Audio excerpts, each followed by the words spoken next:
डर की Dastak YouTube channel पर आपका स्वागत है। भूत, प्रेत, पिशाच और शैतानों की रोमांचक कहानियां आपको इस चैनल पर सुनने को मिलती हैं। अगर आपको ऐसी ही वीडियोस देखना पसंद है तो हमारे इस चैनल को सब्सक्राइब करना ना भूलें। तो हेडफोन लगा लें, कमरे की लाइट्स ऑफ कर लें, क्योंकि यह वक्त हो रहा है डरने का। चलिए अब कहानी शुरू करते हैं। जयपुर, जिसे लोग प्यार से पिंक सिटी कहते हैं। दिन में यह शहर रंगों से भरा होता है। हवा महल की झरोखों से आती हल्की हवा, राजा बाजार की भीड़ और चौपाटी की महक। लेकिन सूरज को हमेशा इस शहर का एक और चेहरा आकर्षित करता था।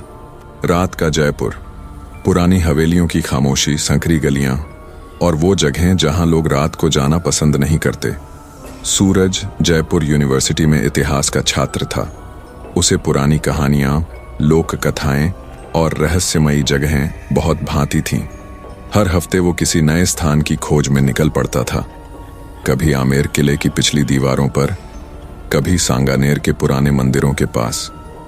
एक दिन कॉलेज की लाइब्रेरी में उसे एक पुरानी किताब मिली, भूल चुके बंगले नाम की।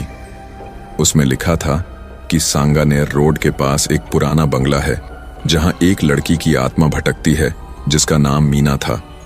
कहानी में लिखा था कि वो बंगला रामगढ़ हाउस कहलाता था और मीना वहां सालों पहले अपने पिता के साथ रहती थी।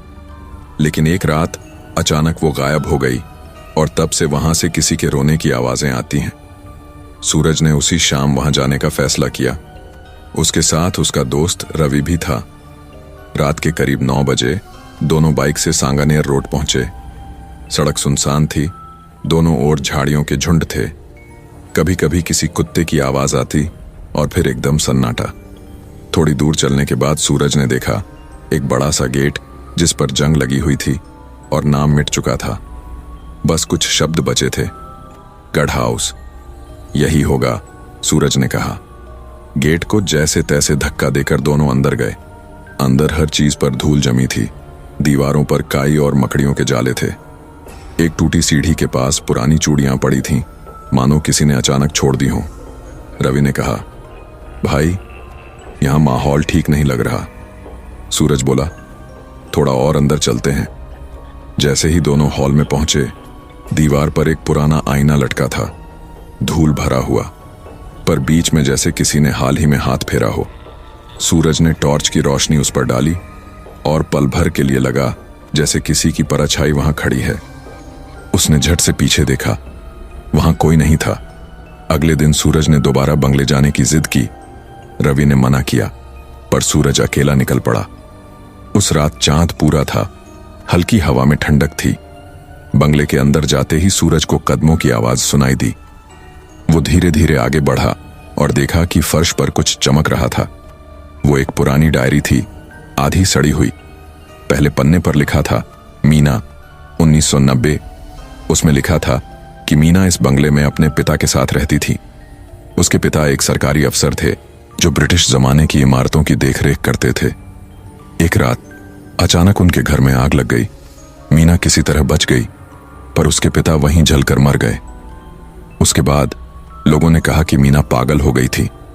वो हर रात बंगले में आईने के सामने खड़ी होकर खुद से बात करती थी, और एक रात वो अचानक गायब हो गई। पुलिस ने कुएं में खोज की, लेकिन कुछ नहीं मिला। बस दीवार पर खून से लिखा था, मैं लौटूंगी अपने सच के साथ। सूरज को अब यकीन हो गया कि कहानी झूठ नहीं थी। वो हर रात उस बंगले में जाने लगा, मीना के बारे में और जानने की कोशिश करने लगा। वो डायरी पढ़ते पढ़ते मानो मीना से जुड़ने लगा था। एक रात उसने लिखा, मीना अगर तुम सच में हो मुझसे बात करो। उसने ये शब्द डायरी में लिखे और आईने के सामने रख दी। फिर टॉर्च बंद करके अंधेरे में बैठ गया। कुछ मिनट बाद हवा चलने लगी। आईने की सतह पर हल्की सी धुंध छाने लगी और फिर किसी ने उसकी लिखावट के नीचे जवाब लिखा, मैं सुन रही हूं सूरज। सूरज के हाथ कांप गए। उसने डायरी उठाई, पर जैसे ही उसने देखा, शब्द धीरे धीरे मिटने लगे। अगले कुछ दिनों में सूरज को अजीब सपने आने लगे। हर सपने में वो उसी बंगले में होता और उसे एक लड़की दिखती, सफेद कपड़ों में, भीगे बाल और गले में लाल चूड़ियां। एक दिन उसे सपना नहीं, दर्शन हुआ। मीना खुद उसके सामने खड़ी थी। तुम मेरी कहानी जानना चाहते हो? उसने कहा। सूरज बोला, हाँ, मुझे सच बताओ। मीना की आंखों में आंसू थे। मेरे पिता का एक्सीडेंट नहीं हुआ था, उन्हें मारा गया था। मेरे सौतेले भाई ने उन्हें धक्का दिया ताकि बंगले की जमीन बेच सके। जब मैंने सच्चाई जानी, उसने मुझे कुएं में धकेल दिया। सूरज सन्न रह गया। लेकिन तुम्हारी आत्मा अब भी यहां क्यों है?